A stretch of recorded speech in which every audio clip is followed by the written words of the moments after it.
കേരളത്തിൽ ഈഴവ സമുദായം നേരിടുന്ന അവഗണനയെക്കുറിച്ച് തുറന്നു പറയാൻ ഒരു രാഷ്ട്രീയ നേതാവ് ഇപ്പോഴെങ്കിലും ചങ്കൂറ്റം കാണിച്ചതിൽ നന്ദിയുണ്ടെന്നാണ് വെള്ളാപ്പള്ളി നടേശൻ പറയുന്നത്.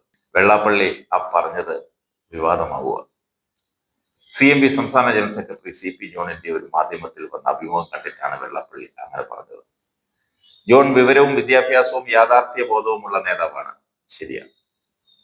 ഈഴവർക്ക് വേണ്ടി ജോണെങ്കിലും മുന്നോട്ട് വന്നതിൽ അഭിമാനമുണ്ട്. ഈഴവരുടെ ദുരവസ്ഥ അദ്ദേഹത്തെ പോലെ തുറന്നു പറഞ്ഞതിൽ സന്തോഷമുണ്ടെന്നാണ് വെള്ളാപ്പള്ളി പറയുന്നത്. രാഷ്ട്രീയപരമായും സാമൂഹികപരമായും സാമ്പത്തികമായും കേരളത്തിലെ സാഹചര്യങ്ങൾ നല്ലപോലെ പഠിച്ചയാളും ജ്ഞാനമുള്ള ആളുമാണ് ജോൺ. അതൊക്കെ ശരിയാണ്. അദ്ദേഹത്തിന് ഈഴവരുടെ മനസ്സ് മനസ്സിലാവുമെന്നാണ് വെള്ളാപ്പള്ളിയുടെ അഭിപ്രായം. രാഷ്ട്രീയ സാമൂഹിക സാമ്പത്തിക ഭരണരംഗങ്ങളിൽ പതിറ്റാണ്ടുകളായി താൻ പറയുന്ന കാര്യമാണിത്. ആരും ഗൗനിച്ചില്ല. പഞ്ചായത്ത് മുതൽ പാർലമെന്റ് തെരഞ്ഞെടുപ്പിൽ വരെ സ്ഥാനാർത്ഥികളെ നിർണ്ണയിക്കുമ്പോൾ എല്ലാ പാർട്ടികളും അംഗബലം കൊണ്ട് മുന്നിൽ നിൽക്കുന്ന ഈഴവരെ ചവിട്ടി താഴ്ത്തുകയാണ്. വന്ന് കോൺഗ്രസിൽ ഒരു ഈഴവ MLA മാത്രമേ ഉള്ളൂ. സംഘടിത മതശക്തികൾക്കും വോട്ട് ബാങ്കുകൾക്കും മുന്നിൽ എല്ലാവരും മുട്ടിലിടയും. ഈഴവന്റെ വോട്ട് എല്ലാവർക്കും വേണം. പക്ഷേ പാർട്ടി പദവികളും സ്ഥാനാർത്ഥി നിർണയം വരുമ്പോൾ അയിത്തമാണ്. ത്രിതല പഞ്ചായത്തിലും നിയമസഭയിലും പാർലമെന്റിലും മന്ത്രിസഭകളിലും ഇന്നലെയും ഇന്നും ഈഴവർക്ക് അർഹമായ പ്രാതിനിധ്യം ഒന്നും ഒരു പാർട്ടിയിൽ നിന്ന് ലഭിച്ചിട്ടില്ലെന്നാണ് വെള്ളാപ്പള്ളി നടേശന്റെ അഭിപ്രായം. പ്രത്യേകിച്ച് കോൺഗ്രസിൽ ഈഴവരെ വെട്ടിനിർത്തുകയാണ്. KPCC പ്രസിഡന്റിനെ പോലും തഴയുന്ന സാഹചര്യമാണുള്ളത്. കോൺഗ്രസ് നേതൃത്വം സമ്മതിച്ചില്ലെങ്കിലും അതൊരു യാഥാർത്ഥ്യമാണ്. ഒരുപക്ഷെ തെരഞ്ഞെടുപ്പ് കഴിയുമ്പോൾ ആ ഈഴവൻ പോലും പദവിയിൽ ഇല്ലാതാകും. പാർട്ടി പദവികളിലും അധികാര കസേരകളിലും ഈഴവ സമുദായത്തിന് മാന്യമായ പ്രാതിനിധ്യം നൽകാനുള്ള ബാധ്യതയും ഉത്തരവാദിത്വവും എല്ലാ രാഷ്ട്രീയ കക്ഷികൾക്കുമുണ്ട്.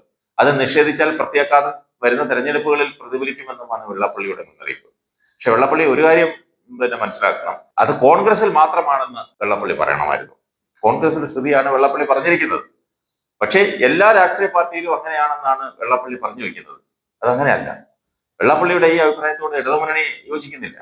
ഈഴവ വിഭാഗങ്ങൾ എന്നും ഇടതുപക്ഷത്തിന്റെ ഉരുക്കുകോട്ടയാണെന്നും അവർ അടർന്നു പോകുന്നില്ലെന്നും BJP BDJS സഖ്യമുണ്ടാക്കുന്ന നഷ്ടം UDF-നായിരിക്കുമെന്നും ആണ് LDF കൺവീനർ TP രാമകൃഷ്ണൻ തുറന്നടിച്ചത്.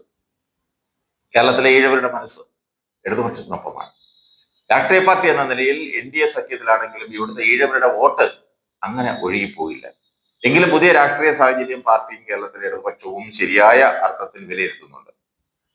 അത്തരത്തിലൊരു വോട്ട് ചോർച്ചയും ഉണ്ടാവില്ലെന്ന് ഉറപ്പുവരുത്താൻ പാർട്ടി സമ്മേളനങ്ങൾ ഗൗരവമായി ചർച്ച ചെയ്യുന്നുണ്ട്. ഒപ്പം ഇടതുപക്ഷവും ചർച്ച ചെയ്യും. മലബാറിൽ യാതൊരു തരത്തിലുള്ള ചോർന്നുപോക്കും ഉണ്ടാവില്ല. വടക്കൻ ജില്ലകളിൽ പ്രശ്നങ്ങളൊന്നുമില്ല. ഇവിടെ കമ്മ്യൂണിസ്റ്റ് പാർട്ടിയുടെ നേതാക്കളിൽ ഭൂരിപക്ഷവും ഈഴവ വിഭാഗമാണ്. തെക്കൻ ജില്ലകളിൽ കോൺഗ്രസിന്റെ NSS നിലപാട് അവർക്ക് തന്നെ വിനയാകും. 80 സീറ്റുകളിൽ BJP BDJS കൂട്ടുകെട്ട് നിർണായക ശക്തി എന്ന CP ജോണിന്റെ വിമർശനം UDF-നെ മാത്രം ബാധിക്കുന്നതാണെന്ന് TP രാമകൃഷ്ണൻ പറഞ്ഞു. കേരള കോൺഗ്രസ് ഇപ്പോൾ ഇടതുപക്ഷത്തെ ഉറച്ച സാന്നിധ്യമാണ്. അത് അവരുടെ ഉറച്ച രാഷ്ട്രീയ നിലപാടാണ്. അതിനൊരു ചാഞ്ചാട്ടവും ആരും മനക്കോട്ട കെട്ടേണ്ടതില്ലെന്നുമാണ് TP രാമകൃഷ്ണൻ പറഞ്ഞത്. അത് ശരിയാണ്. കോൺഗ്രസ് എത്ര കടന്ന് മുക്കിയാലും മൂളിയാലും ശരി തന്നെ, അല്ലെങ്കിൽ UDF എത്ര വിളിച്ചാലും പോകുന്നൊരു പാർട്ടി അല്ല കേരള കോൺഗ്രസ് മാണി ഗ്രൂപ്പ് അടിയുറച്ച് തന്നെയാണ് ഇടതുപക്ഷത്ത് നിൽക്കുന്നത്. അത് പലതവണ party chairman Jose K Mani തുറന്നു പറഞ്ഞിട്ടുണ്ട്.